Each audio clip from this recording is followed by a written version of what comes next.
Johnny master, Raj Tarun ఇలా ఒకటి రెండు కాదు వరుసగా సినిమా రంగంలో ఉన్న వాళ్ళు లైంగిక ఆరోపణలు ఎదుర్కొంటున్నారు.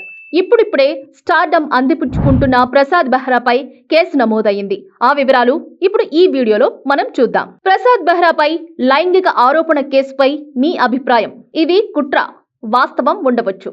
మీ అభిప్రాయాన్ని కామెంట్ రూపంలో తెలియజేయండి. యూట్యూబర్, నటుడు ప్రసాద్ బెహ్రాను పోలీసులు అరెస్టు చేశారు. లైంగిక వేధింపుల ఆరోపణల నేపథ్యంలో ప్రసాద్ బెహ్రాను పోలీసులు అరెస్టు చేశారని తెలుస్తోంది. కొన్ని నెలలుగా లైంగికంగా వేధిస్తున్నాడని బాధితురాలు పోలీసులకు ఫిర్యాదు చేసింది. షూటింగ్ సమయంలో అసభ్యకరంగా తాకుతున్నాడని బాధితురాలు పోలీసులకు ఫిర్యాదు చేసింది.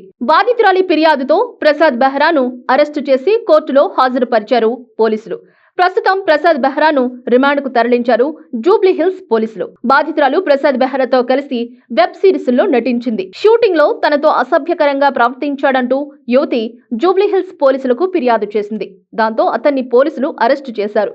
ప్రసాద్ బెహ్రాపై 75-79, 351-2 BNS సెక్షన్స్ కింద పోలీసులు కేసు నమోదు చేశారు. కమిటీ కుర్రాళ్లు సినిమాతో మంచి గుర్తింపు తెచ్చుకున్నాడు ప్రసాద్ బెహ్రా. అలాగే ప్రస్తుతం అల్లరి నరేష్ నటిస్తున్న బచ్చలమల్లి సినిమాలోనూ ప్రసాద్ బెహ్రా నటిస్తున్నాడు. షార్ట్ ఫిల్మ్స్ తో పాపులర్ అయ్యాడు ప్రసాద్ బెహ్రా.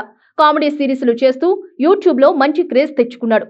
ఇప్పుడిప్పుడే ప్రసాద్ సినిమాలో అవకాశాలు అందుకుంటున్నాడు. ఈ క్రమంలో తనతో కలిసి పనిచేసిన ఓ యువతి పోలీసులకు ఫిర్యాదు చేసింది. అసభ్యకరంగా మాట్లాడటం, షూటింగ్ లో అసభ్యకరంగా తాకడం వంటివి చేస్తున్నాడని తన ఫిర్యాదులో పేర్కొంది.